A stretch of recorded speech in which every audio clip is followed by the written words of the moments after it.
Bonjour à tous, bienvenue aujourd'hui. Donc nous sommes sur le 6e jour sur l'apprentissage des bases du JavaScript.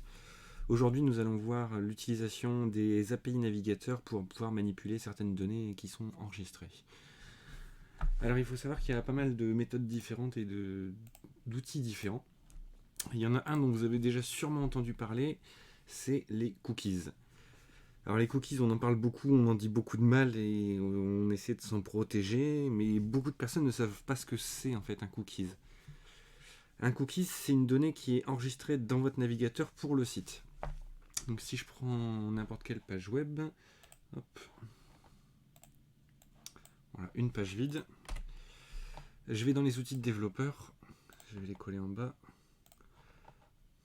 Dans l'onglet application, ici en fait vous allez retrouver tout ce type de données là. Et ici donc on a les cookies, et on peut voir ici par exemple les cookies qui sont enregistrés pour cette page. Donc les cookies, ce sont des données qui sont propres à l'utilisation de cette page en particulier. Les cookies sont associés pour un domaine en particulier, donc si on est sur un autre domaine, on ne peut pas les récupérer. Ils ont une date d'expiration, une taille, etc.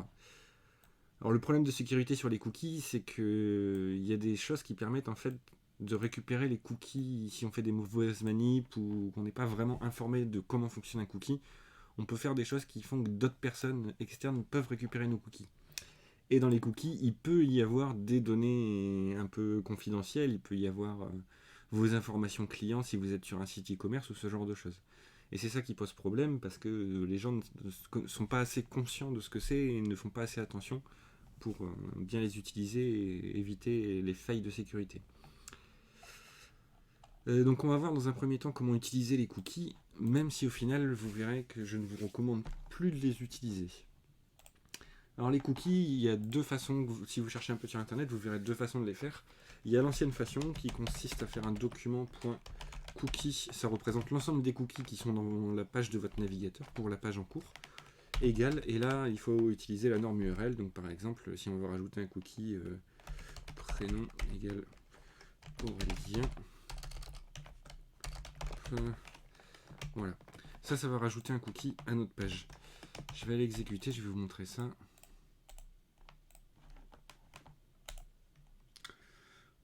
Ouvrir avec. Hop, donc je suis sur ma page, mon code source avait été exécuté, et quand je vais dans l'application dans les cookies, et ben je ne le retrouve pas. Bon, ça ne fonctionne même peut-être plus en fait cette méthode. Ou alors j'ai peut-être oublié de rajouter le point virgule ici. Bon. À voir, cette méthode ne fonctionne même plus. C'était l'ancienne méthode, en tout cas celle-là il faut plus l'utiliser, elle est dépassée depuis très longtemps. Et il vaut mieux donc utiliser l'API. L'API, on s'en sert en faisant un browser.cookies.set pour créer un nouveau cookie. Ici, on va utiliser, donc vous avez reconnu, on l'avait fait il y a quelques jours, c'est un appel de fonction avec à l'intérieur un objet anonyme. Et dans cet objet anonyme, on peut préciser pas mal de propriétés. Donc on peut préciser par exemple le domaine sur lequel on veut exécuter. C'est peut-être pour ça d'ailleurs que j'arrive pas à faire mes cookies, parce que je pense qu'il faut être sur un nom de domaine, et là je suis en localhost. Donc le domaine, on peut préciser http://site.fr, et je pense qu'il va pas l'enregistrer étant donné que la page sur laquelle je l'exécute n'est pas ça. Mais on va tester. On peut préciser un nom, donc prénom. On peut préciser une value. On peut aussi préciser une date d'expiration. Alors je vais pas la faire, mais il faudrait mettre expiration date de points, et là c'est une chaîne de caractères représentant une date dans un format très particulier. Je vais me contenter de ça déjà. Je vais réexécuter sur la bonne page. Et à nouveau, ça ne fonctionne pas. Il me dit browser is not defined. Ça va être pratique. Bref, je vais pas aller plus loin sur les cookies. En tout cas, si jamais vraiment un jour vous avez besoin d'en utiliser, vous pouvez voir que c'est comme ça. Ah oui, je vais rezoomer un peu.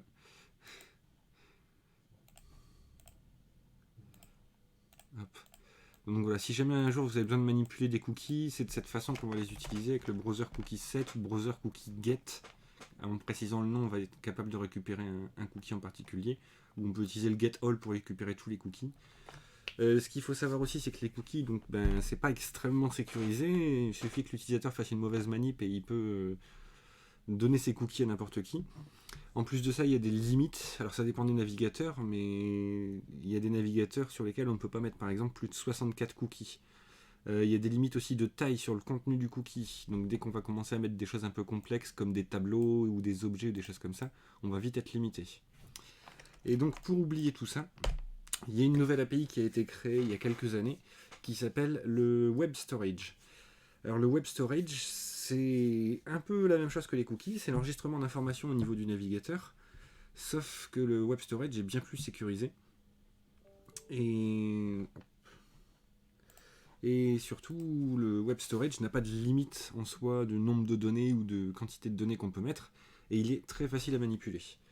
Le Web Storage, ça se découpe en deux choses. Il y a ce qu'on appelle le Local Storage et le Session Storage. Alors les deux sont assez similaires, ils font à peu près la même chose. Il y a une nuance entre les deux en fait, c'est que le Session Storage existe tant que le navigateur est ouvert, tant que l'onglet du navigateur est ouvert. C'est l'utilisation de la session navigateur en fait, et dès qu'on va fermer notre navigateur ou l'onglet de cette page-là, le Session Storage va être supprimé. Le Local Storage, lui par contre, est conservé même si on ferme le navigateur. Donc on peut fermer et réouvrir sur la même page et on va récupérer à nouveau les mêmes informations. Le Web Storage est bien entendu associé à un nom de domaine, donc si on utilise notre Local Storage sur notre nom de domaine et qu'on essaie d'aller sur un autre site, on n'arrivera pas à récupérer les informations qui viennent de notre site. Ou inversement. Pour rajouter une donnée dans le Local Storage, c'est assez simple, il suffit de faire un set item, on lui donne un nom, donc, je vais reprendre mon exemple de tout à l'heure, prénom, et on lui donne une valeur. Hop. En faisant ça, si je reprends ma page ici, je retourne dans l'onglet application et le local storage, je retrouve bien donc mon prénom. Alors le basket c'était un autre test, donc mon prénom avec la valeur. Pour le récupérer, c'est simple aussi, local storage.get get item et on lui précise donc la clé qu'on avait précisée ici et qu'on veut récupérer. Donc par exemple prénom. Là, si je retourne, je vais fermer celui-là. Si je retourne ici, je vais dans les sources, je vais mettre un point d'arrêt ici, je recharge ma page, et si je vais dans la console et que j'exécute cette ligne-là, hop, je récupère bien donc la valeur qui est Aurélien. Donc ça c'est pratique. On peut aller un peu plus loin aussi, parce que là on enregistre une chaîne de caractères assez simple. On peut vouloir enregistrer des données plus complexes, comme un tableau ou un objet. Je vais par exemple faire un tableau. Je vais reprendre un peu ce que j'avais fait. Bon, non, je vais faire un tableau tout simple. 5, 7, hop. Voilà, et là je veux enregistrer mon tableau. Donc j'aurais tendance à penser, je vais juste faire tab comme ça et ça va me l'enregistrer. Hop, je recharge ma page.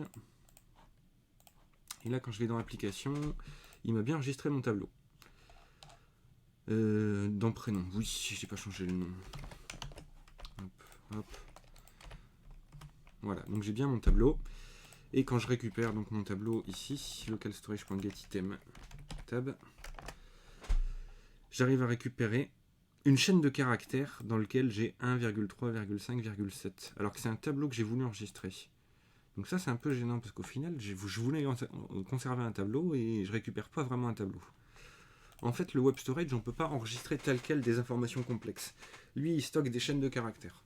Donc il sait pas vraiment comment stocker ça et il le stocke comme il peut en sérialisant le tableau.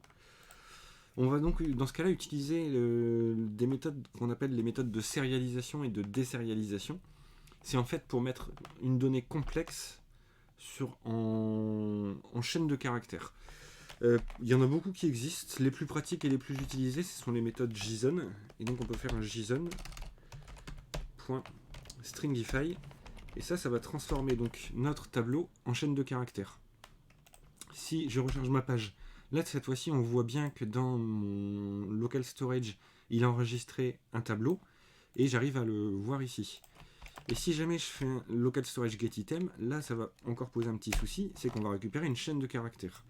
Et donc dans ce cas-là, on va faire ce qu'on appelle la désérialisation. Donc JSON .parse. Hop, je ne l'ai pas mis au bon endroit. C'est pas sur la clé qu'il faut le mettre, mais bien sur la donnée complète. Donc hop, comme ça. Et là, cette fois-ci, on arrive bien à récupérer un tableau avec toutes nos données. Ça, on peut le faire avec beaucoup de choses. On a par exemple la création d'un panier assez simple pour un site de e-commerce. On pourrait très bien faire donc une fonction init basket. Hop, cette fonction, elle va récupérer bon, je la ferai juste après. On peut faire une fonction add to basket à laquelle on passe un produit à ajouter. Hop. Donc la fonction init, on fait un local storage get item basket. Sauf que cet item, il peut exister ou pas selon si la personne a déjà mis des produits dans son panier. Donc on va faire un var basket égal. Et on va vérifier donc, dans un premier temps, est-ce que le basket existe ou pas. Alors le local storage, quand l'item n'existe pas, il va nous retourner nul. Donc on peut tester différent de nul.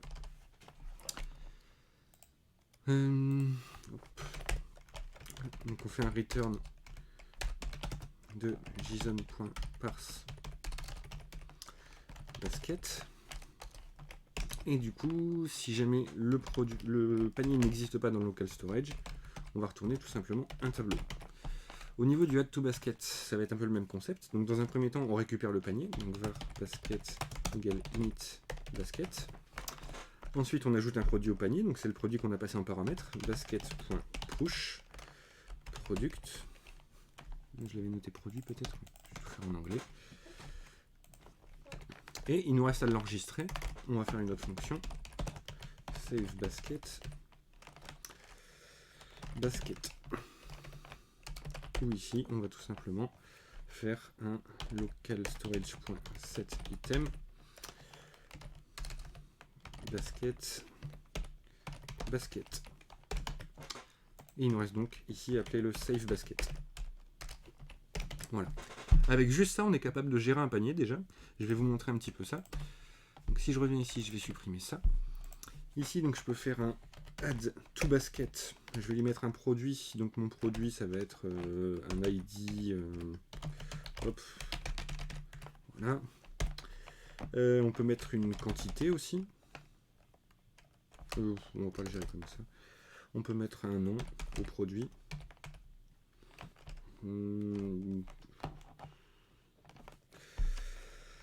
Écran d'ordinateur. On peut lui mettre un prix.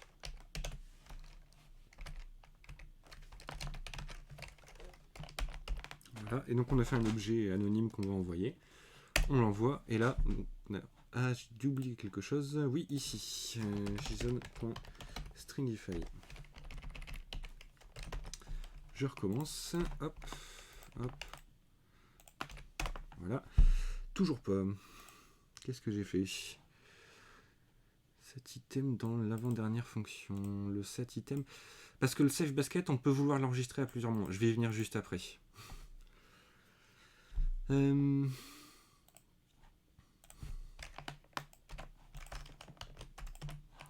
Alors, hop, je reprends.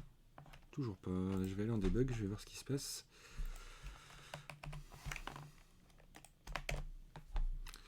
Donc, init basket. Hop.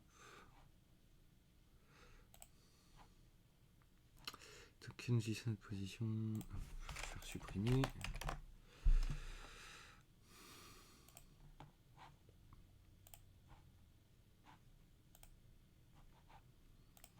Hop, basket est à nul, donc il devrait retourner un tableau vide.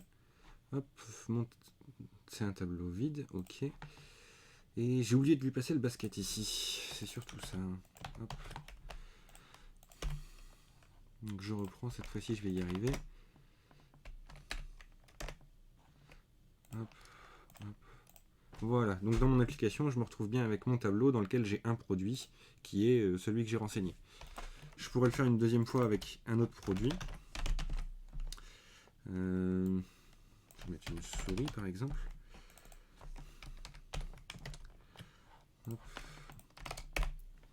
Et là, cette fois-ci, donc mon tableau contient bien 2 produits, on peut le voir ici, et il a les 2 produits séparés. Donc voilà une façon assez simple de pouvoir gérer un panier. Alors pourquoi je mets le safe basket ailleurs? Parce qu'on pourrait très bien vouloir faire donc une fonction remove from basket qui permettrait de retirer un produit du panier. Dans ces cas-là, si on avait mis cette ligne-là directement ici, on serait obligé de la copier-coller ici aussi. Le jour où on veut changer le nom de la variable, ça fait 2 endroits à changer. Donc ça fait potentiellement 2 fois plus de risque de faire une erreur. En le mettant dans une fonction à part, on limite le nombre d'erreurs et surtout on limite le nombre d'opérations à faire pour réussir à modifier la façon dont notre application fonctionne. Et voilà, donc on pourrait faire beaucoup de choses. On pourrait aussi, dans le add to basket ici, faire une gestion de quantité en faisant un... Comment on peut récupérer le produit, donc par exemple on peut faire un basket.find product.id égale id qui nous permettrait de récupérer le produit. Si le produit existe, hop, je vais faire un product égale hop. Donc là on teste, je vais pas tout faire parce que il y en a qui en ont besoin pour leur projet et je ne vais pas leur donner le code non plus.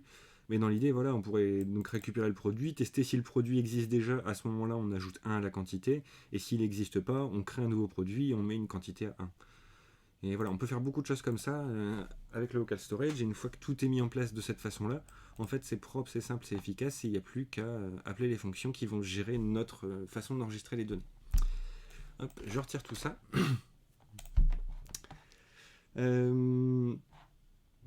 Ensuite, donc, je parlais du session storage, je ne vais pas nécessairement vous donner d'exemple, là c'est exactement la même chose au final. La seule différence, comme je vous l'ai dit, c'est quand on ferme le navigateur, on va perdre les données. Tandis que le local storage, si on ferme le navigateur, on va conserver les données. Il y a un troisième truc qui existe qui s'appelle le cache storage. Hop, je vais pas me le mettre.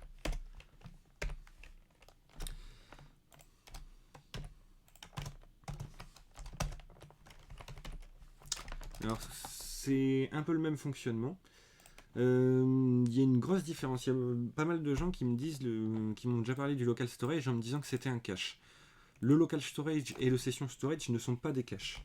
Ce sont des moyens d'enregistrer des données dans le navigateur, mais ça va être orienté pour des données qui sont spécifiques à l'utilisateur qui est en train d'utiliser l'application. Le cache storage, la différence, c'est que ce sont plus des données qui sont mises en cache.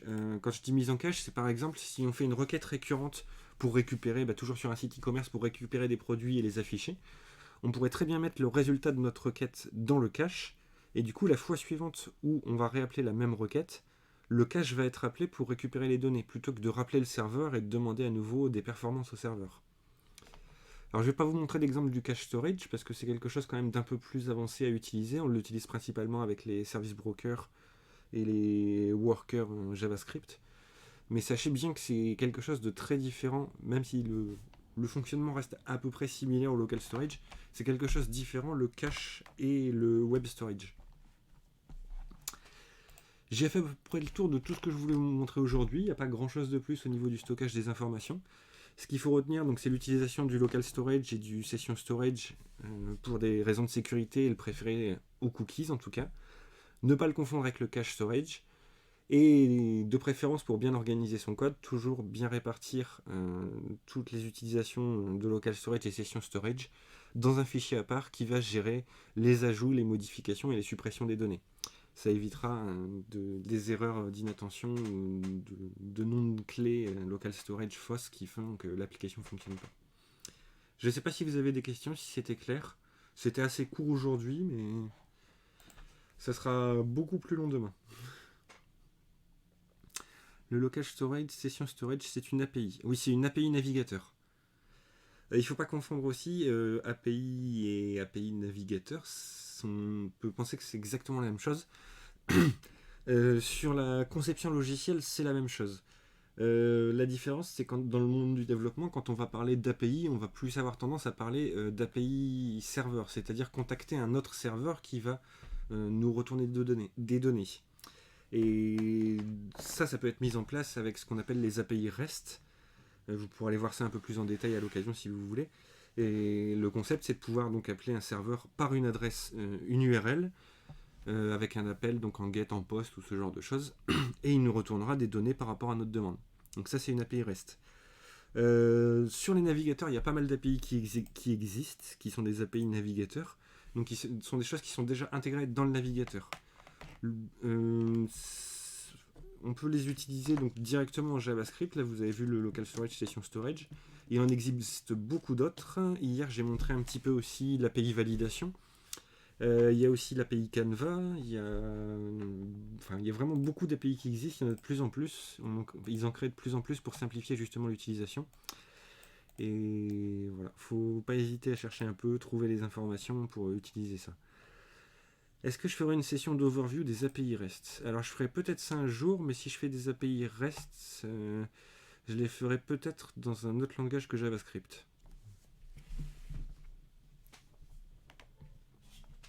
Pour la partie serveur en tout cas. Pour la partie client, effectivement, ce sera du JavaScript pour les appeler.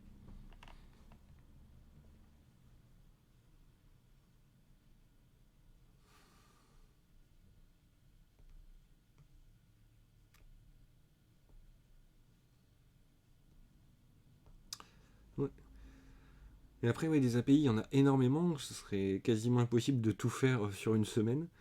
Donc je vais faire d'autres lives aussi à l'occasion. Bon, je finis ma phrase, je vais répondre à la question après. Donc je ferai d'autres lives aussi à l'occasion sur des API en particulier. Là, on en a parlé hier, je pense que je vais lui faire un de ces jours. Un live sur l'API Canva, l'utilisation de base. Et sinon, pour la question, la quantité, il faudrait dans une classe, la créer dans une classe. Pas nécessairement, on pourrait faire une classe, mais ça, on verra ça demain. Mais on peut aussi utiliser un objet anonyme. On a l'objet produit. Hop, je reviens rapidement, mais je vais pas tout montrer, mais simplement expliquer. Hop. Là, on a déjà un produit. On pourrait très bien faire un produit.quantity égale 1 par exemple. Et ça va ajouter une propriété quantity à l'objet produit avec la valeur à 1. Et donc si jamais le produit n'existe pas, on lui rajoute la quantity à 1 avant de l'enregistrer. Et s'il existe, on fait plus sur sa quantity pour l'ajouter.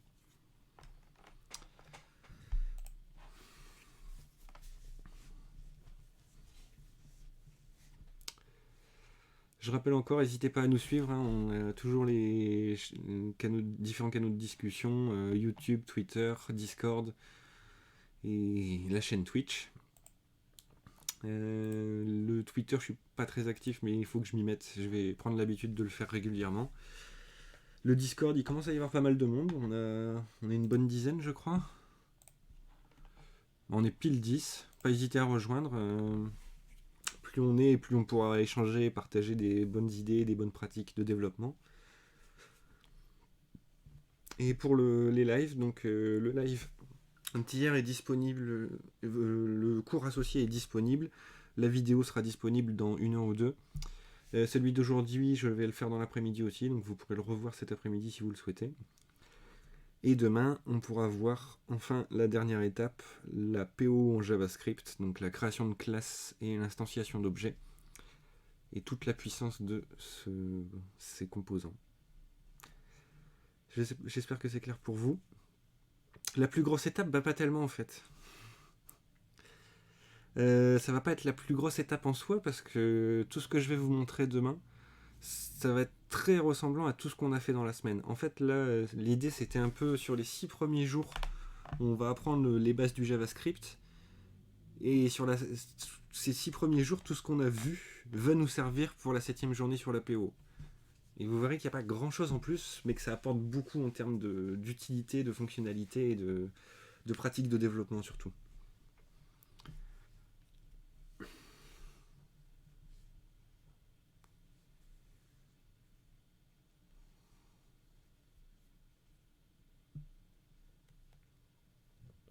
Bon, mais s'il n'y a pas d'autres questions, on va en rester là pour aujourd'hui. Je vous remercie d'être présent comme à chaque fois. N'hésitez pas donc à rejoindre les différents canaux de discussion, de partage. Et je vous attends tous demain pour le live donc sur la PO en JavaScript. Bonne journée à tous.